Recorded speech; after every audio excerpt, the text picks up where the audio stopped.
¿Qué tal? Es un gusto saludarles aquí entre reporteros y en ADN 40, donde nos hemos sentido muy a gusto y muy complacidos, Raúl. Y bueno, ayer fue el Día del Trabajo. Se supone que fue conmemorado en todas las naciones o en la mayoría. Sí, es una conmemoración internacional. Que empezó hace más de un siglo. Y escuchamos cada vez que se recuerda a los mártires de Chicago, que porque ahí empezó esa batalla de la clase obrera contra la patronal. De alguna manera es cierto. Pero ¿quiénes fueron los mártires de Chicago, Raúl? Según informaciones que recabamos por ahí, en el año 1886, el presidente de Estados Unidos, entonces Andrew Johnson, proclamó la ley de 8 horas de trabajo por día. Eso molestó y realmente enfureció a la clase patronal de los Estados Unidos. Los empresarios de allá querían continuar como lo habían hecho durante decenios, pagando miserias a los trabajadores por jornadas de 10, 12 y hasta 14 horas de trabajo. Cuando esa ley del señor Johnson fue promulgada, se opusieron los patrones, por supuesto, y empezó una serie de conflictos y choques en varias ciudades de los Estados Unidos. Cruentos, por cierto, la violencia fue muy fuerte. Los principales encuentros se dieron en Chicago.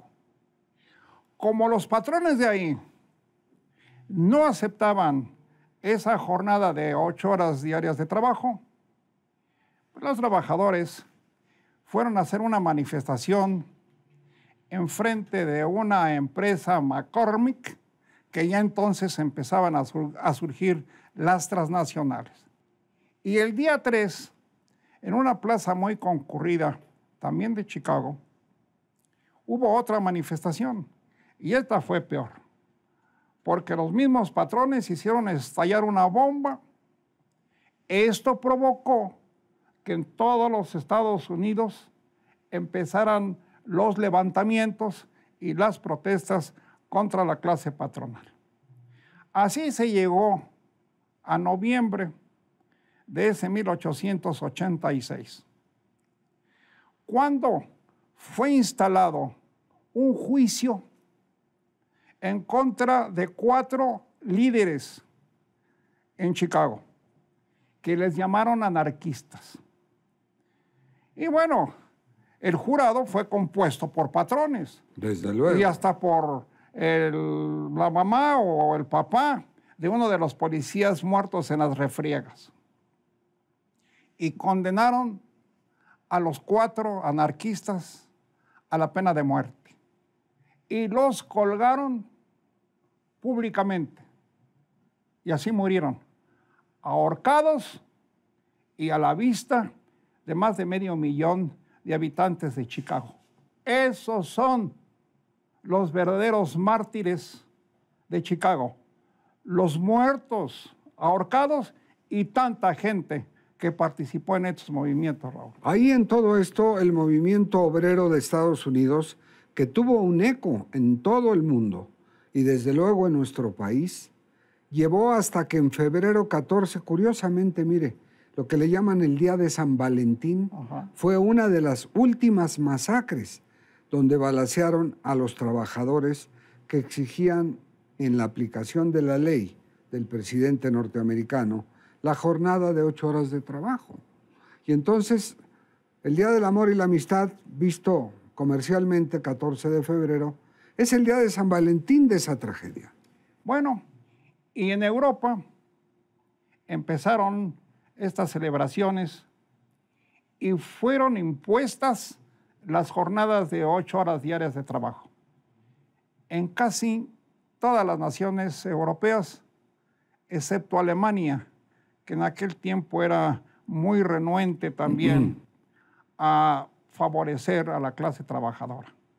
Pero en fin, esto se generalizó en casi todas las naciones y por eso aquí en México también empezaron a cobrar fuerza las celebraciones y así vimos a presidentes como Miguel Alemán, como Ruiz Cortines, como Adolfo López Mateos, tomados de los brazos de líderes sindicales, particularmente en los tiempos ya posteriores de Fidel Velázquez. Que crea la Confederación de Trabajadores de México. Bueno, realmente la hereda. La hereda en 1938, ¿sí? Porque el que fue el primer líder de la CTM fue Vicente Lombardo Toledano. Lombardo Toledano, y de ahí siguieron Blas Chumacero y Fidel Velázquez. Y bueno, ustedes lo saben, Fidel Velázquez se eternizó al frente de la CTM durante más de 3 décadas. Y él presumía que su central afiliaba a por lo menos 12 millones de trabajadores. Bueno, y también presumía que eran los 12 millones de votos que entregaba en cada elección al Partido Revolucionario Institucional. No era cierto. La CTM, Raúl, nunca tuvo más de 6 millones de trabajadores. Y a la muerte de Fidel Velázquez llega Rodríguez Alcaine, quien como líder de la propia central no hizo nada que valga la pena mencionar. Y ya estando Gamboa Pascoe como máximo líder de la CTM, su plantilla, su afiliación de trabajadores cayó a 750,000. Y ahora se dice que con Carlos Aceves del Olmo al frente de la misma organización solo han de quedar como 500,000 trabajadores. Caray. O sea, se han achicado al mínimo el número de trabajadores sindicalizados. Además, en el Inter se separa de la CTM de Fidel Velázquez Francisco Hernández Juárez, que crea, en ese tiempo era líder de los telefonistas, en el sindicato de telefonistas, y ahora es presidente vitalicio de la Unión Nacional de Trabajadores. Yo cubrí cuando llega Francisco Hernández a sacar del sindicato telefonistas a Salustio Salgado, y dice que solamente estaría un ejercicio, un año como líder. No, 3 años. 3 años era el ejercicio de entonces, pero dijo que nada más iba a estar en pues un ejercicio. Una sola vez, más bien. No. Pues le gustó tanto el liderazgo de los telefonistas, señor Hernández Juárez, que ahí sigue. Lleva más de 30 años. Es que él dice que porque se lo pide, no lo dejan ir. No, pobrecito, de veras, cómo se sacrifica. Sí. Y cómo se sacrifican también otros líderes obreros. Otra cosa, en numerosas empresas, las particulares en primer término, crece el número de trabajadores de confianza. Y crece, y crece, y crece. Sobre los sindicalizados. Por eso, los sindicalizados cada día son más poquitos y poquitos, y al rato, a como van las cosas, van a desaparecer. Por eso se dice que la Confederación de Trabajadores de México, CTM, ahora se teme que desaparezca.